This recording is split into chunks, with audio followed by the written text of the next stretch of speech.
What is poppin' fight fans? My name is Darnel Giovani with LowKick MMA, and I am here with the GWOAT. You know her. She is a WBA, WBC, IBF, WBO champion. She's one of the first female and male to do that in two different weight classes simultaneously. She takes on Abigail Montes October 27th at PFL down here at the Hard Rock in Hollywood.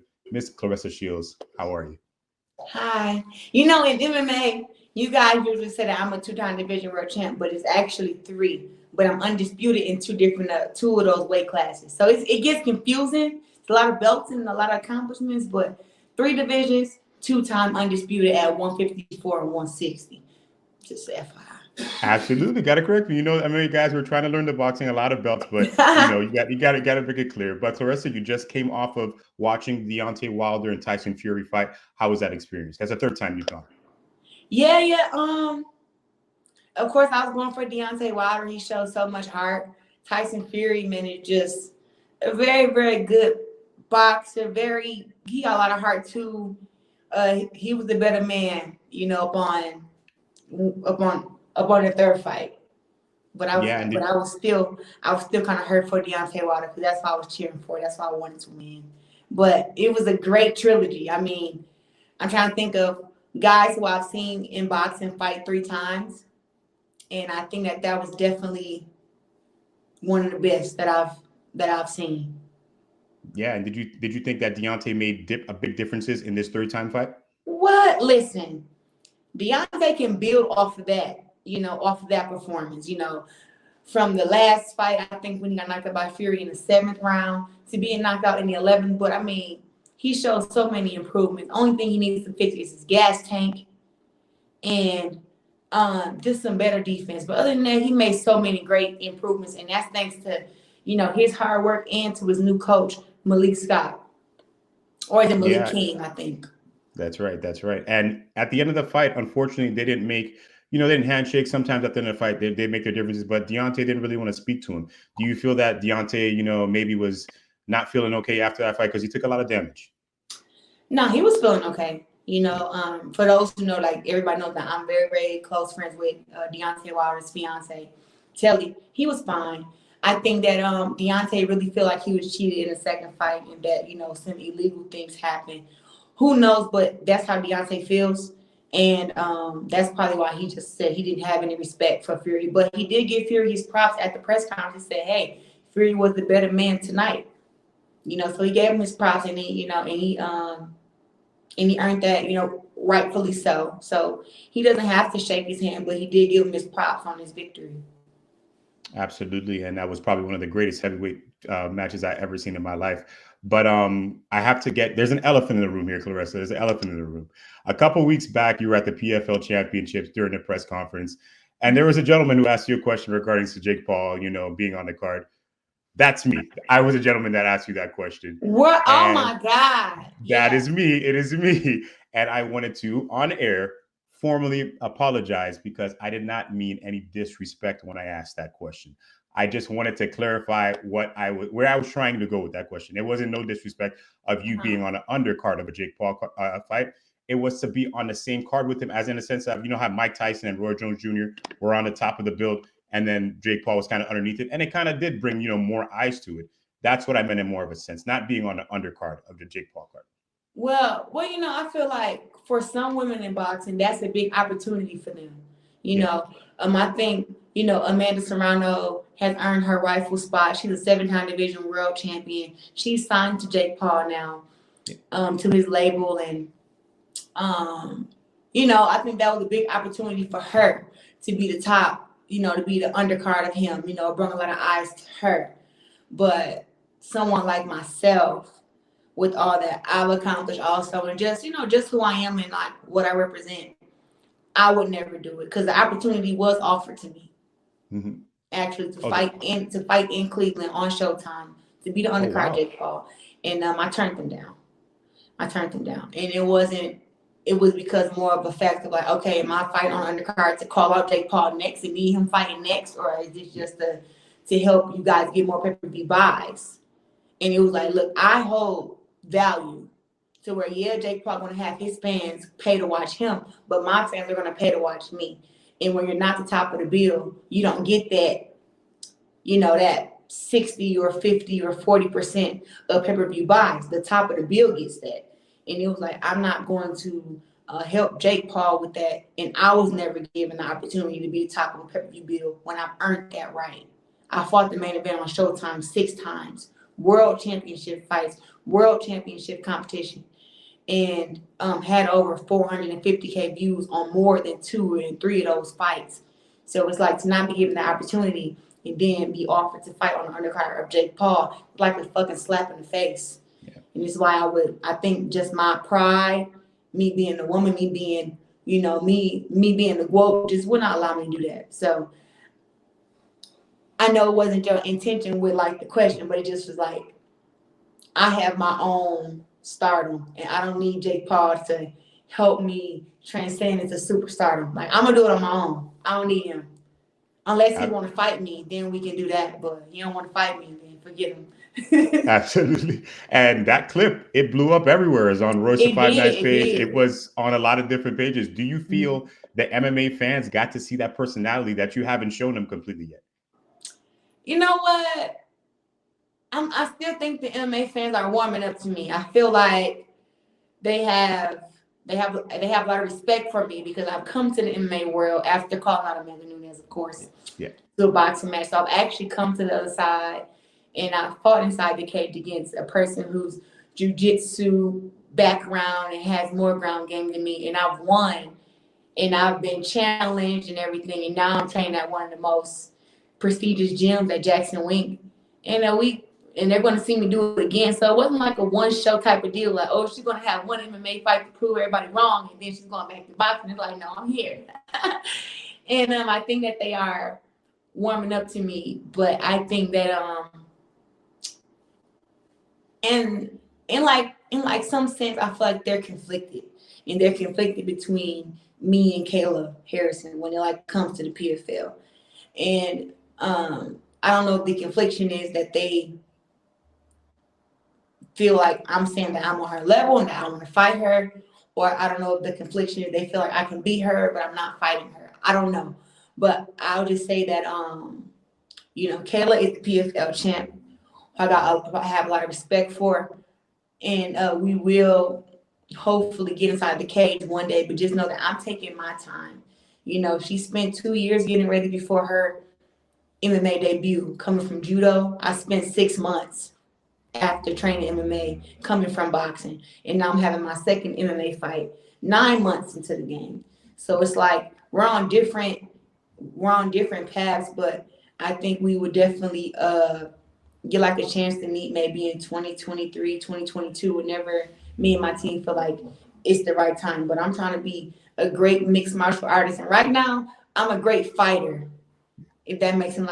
I'm more consider myself a fighter than a mixed martial artist right now, but I'm learning the other mixed martial arts. It's more of when I say fighter, I mean anybody who gets in the cage with me, they're going to know that they're in there with somebody who doesn't want to lose. They're going to be in for the fight of their life. I'm always going to have a comeback story. Always going to be the one who's always in a fight. And I'm going to make anybody who feels they want to beat me earn it the whole time.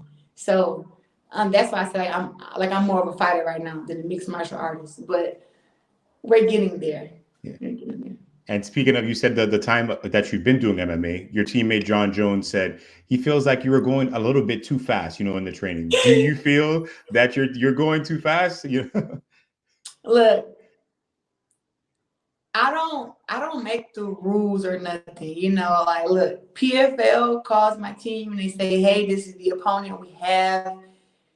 And my team basically says yes, and then we go to work with whatever time that we have, and it's not like, we're looking for easy opponents. Brittany was very experienced. Abigail's the undefeated MMA fighter early in her career, just like me, but has a kickboxing background. So it's like we're going into all these fights as the underdog, and all they do is just call us and say, hey, this is the opponent we have. We shake our head. We say, okay. We go to the gym and we train. You know, so would I like to have more time for fights? I don't know. I don't know. It's just I think John is speaking from a point of like, oh, he knows he sees the potential of how great I can be with time, but also you need time and experience. So like I'm doing both at the same time. But I guess I can't afford it because I'm 26. So we gonna take our time. Yeah, you're still so young. It's so crazy to hear Yeah. that sometimes. And you used to train with Cyborg a couple years ago. I don't know if you guys still talk, but was there any specific reason you chose Jackson Gym rather than training with Cyborg? Um. Well, me and Chris Ibrook only had sparred once. I know Okay. that Chris was talking about coming over to boxing once upon a time. But it was just whoever could get me in the camp sooner, really. I mean, a lot of gyms reached out to me. Actually, I was considering ATT that was in Florida, Ooh. actually. Um, and I was going to work with Dean Thomas, but he didn't have a lot of time because I kind of wanted to have the style of a Tyron Woodley at the beginning. You Okay. know, this before I even signed with the PFL. Like I wanted to do like some underground training before I even made the announcement, but that wasn't able to happen with like COVID and everything hitting. Um, Once the deal was signed with PFL, a lot of people was reaching out. Everybody wanted me to come to where they were at. But after speaking with Johnny Bones, speaking with Holly Holm, and just seeing that Holly Holm is the only boxer to come over from boxing to transition to MMA and actually be a champion, you know, it was like that's where I need to go. And when I got to the gym, it was more of a fill out thing. I'm more of listen than talk, and I asked them, so what's the game plan for me? And one thing I didn't want to hear is, yeah, all we're gonna work on is your takedown defense, and you're gonna light these girls up. I didn't want to hear that. I wanted to hear we're going to teach you jujitsu, wrestling, we're gonna add it to your boxing, and you're gonna be a complete fighter. That's what I wanted to hear.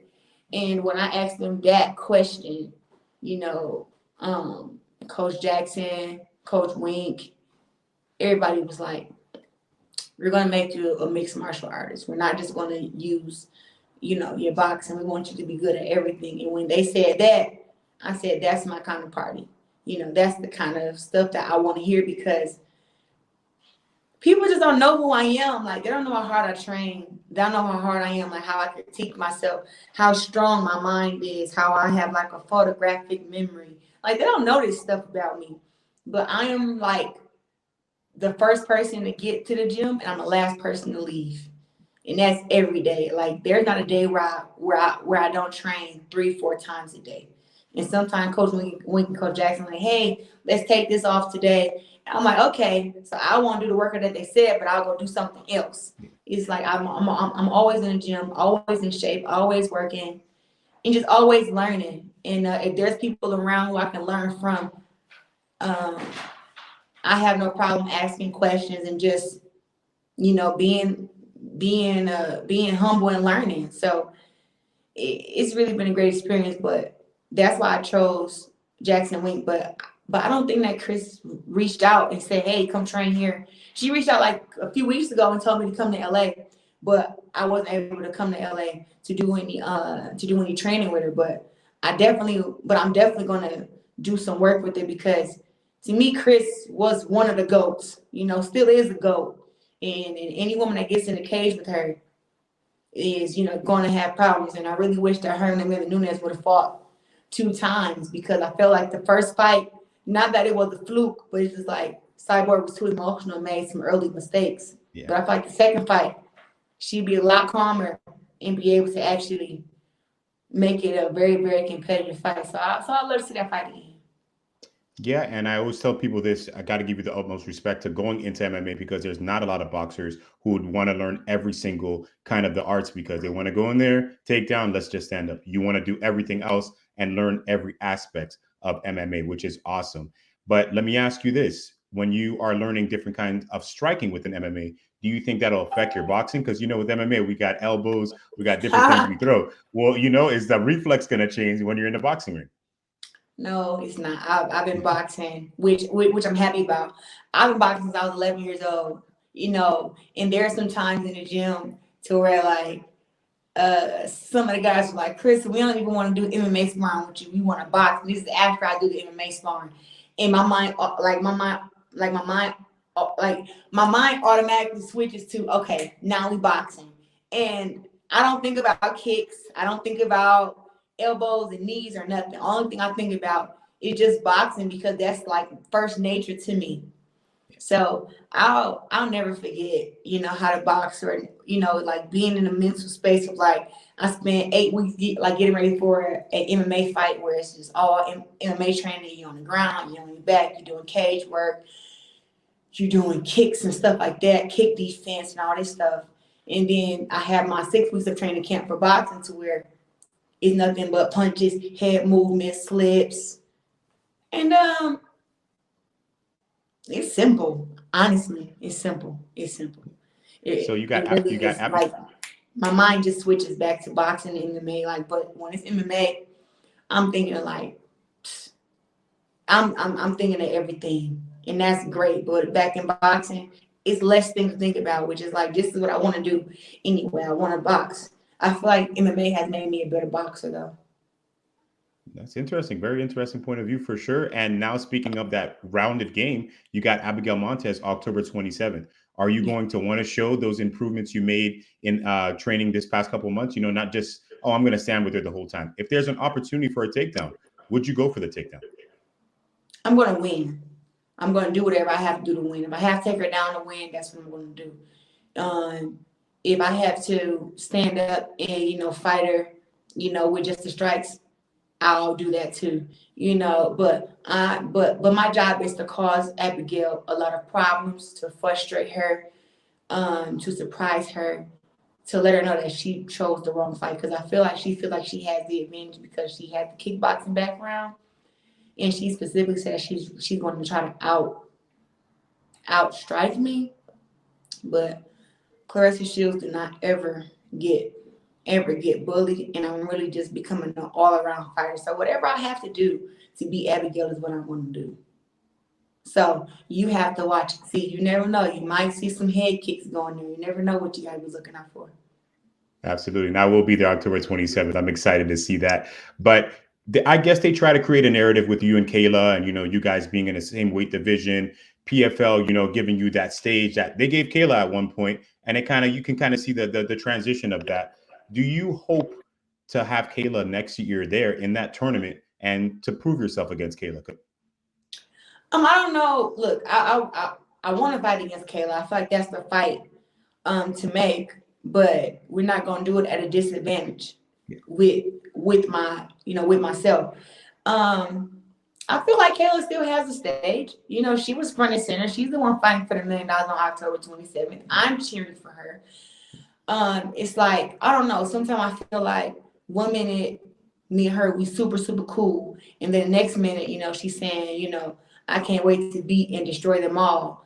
And it's like, me being a fighter, I don't really take lightly of that. You know what I'm saying? And it kind of like, that's just, she can talk that because she's a champ. But then again, it's just like, speak like that when it's actually time, So I feel like 2023 is when me and Kayla will, grace the cage with each other. And if it has to be 2022, if my coaches feel like I'm ready and they're ready for that challenge, we'll go for it then. But there's a lot of girls who are really good who are in the PFL championship. Like the girl Taylor who was fighting against Kayla is pretty good. Pacheco was my number 2, but she missed weight, which is like very embarrassing, and I'm very disappointed in her about that. And it's not like I'm disappointed as in like, oh, it's like I'm a fan of the PFL, and you want to see the best fights, and I feel like the best fight would have been Kayla Harrison versus Pacheco 2, but Pacheco she couldn't make weight, which is like that's the first thing fighters have to do, But I actually want to see the best fight, but I think that Taylor's going to come and do her best against Kayla because the $1 million on the line.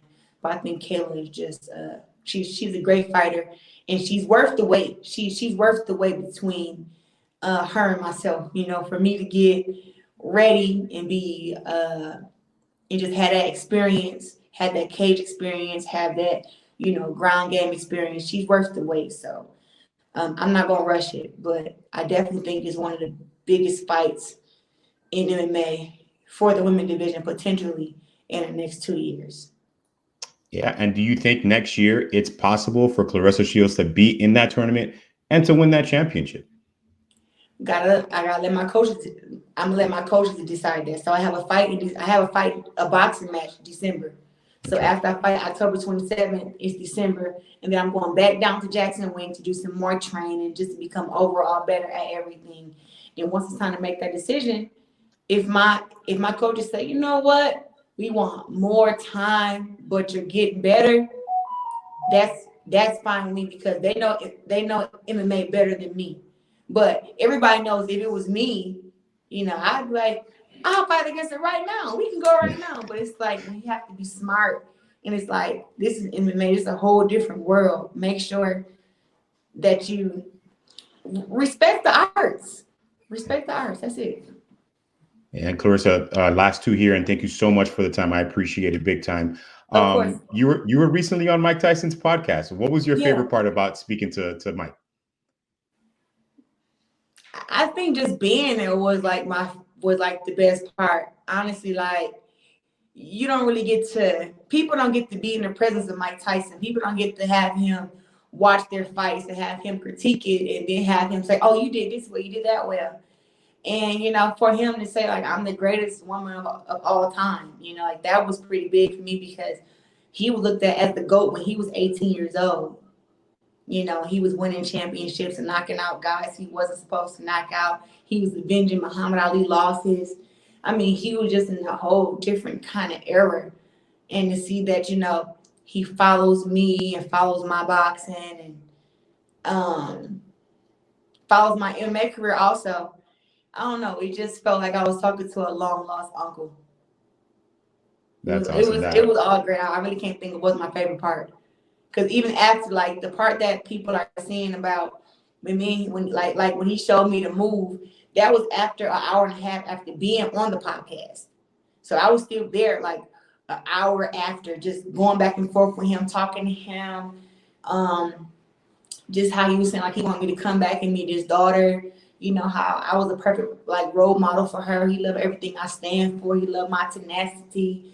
You know, he just loved how I am, like, a fighter. And he was like, you know, me and you got a lot of things that's similar in between our backgrounds and how he was brought up. And, you know, just even him talking about how he almost made it to the Olympics, you know, just was like, he was like, I almost made it and you did it twice. You know, like, him just giving me my props because, you know, how hard it is. And it was just all around, all of it was just great. And he was very, very kind. Everybody there was very, very kind. Yeah, and Claressa, I wanted to ask you this question. In your point of view, you know how in Deontay's fight, he said in the second fight, he didn't want his coach to throw in the towel. Third fight, of course, he had Malik Scott. He said he was not throwing in that towel. How do you feel about a corner and them throwing in the towel when a fighter kind of looks like, you know, they're taking a pretty good beat? I will tell you what. Your coach know you best. Well, he should. And if your coach or your corner feels like you just can't take it anymore and you're getting hurt, you can never really expect the fighter to kind of go out on their shield. Some fighters will, like Deontay Wilder did for the Tyson Fury fight.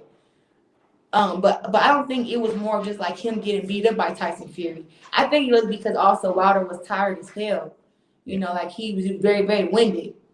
But I think that the corner knows best, and if they see that, you know, me being the ferocious and mean fighter that I am, if they see me and they're kind of discouraged and seeing that I'm not getting my mojo back, I think they'll be able to tell when it's like time to throw in the towel and when I've had enough. But I've never been in that situation, but I think it is the corner's job to protect the fighter if the ref isn't doing so. But us as fighters, some of us will never ever quit. So it's kind of.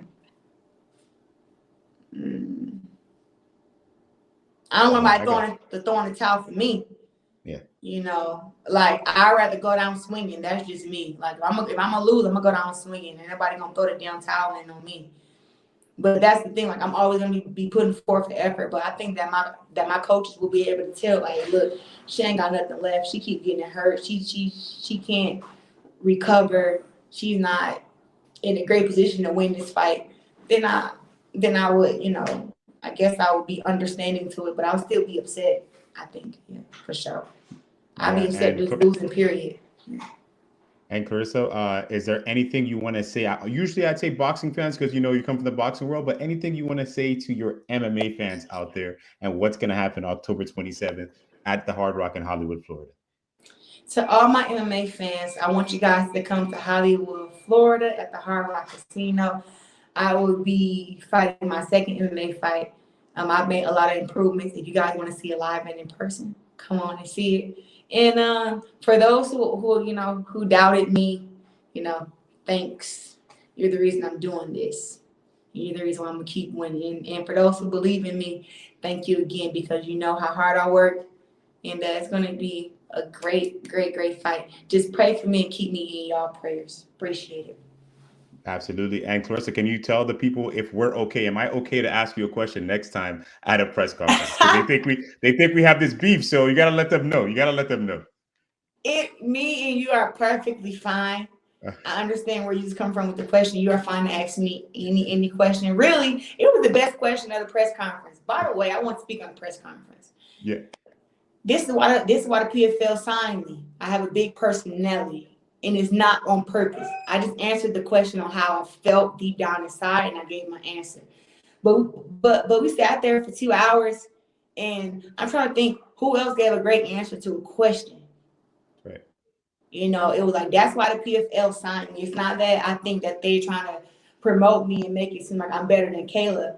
I think that just my personality and who I am and just what I stand for just kind of pops out more at people, and it brings some excitement. And all my fights are going to be exciting. So I think that that's why they signed me. But you know, but it was the best question of the damn press conference, to be honest.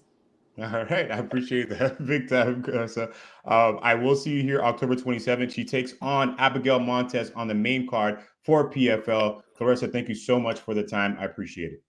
Yep, no problem. You're welcome. Thank you. Make sure to subscribe to the LowKick MMA YouTube channel for all the latest news, event previews, and interviews with some of the biggest stars in MMA.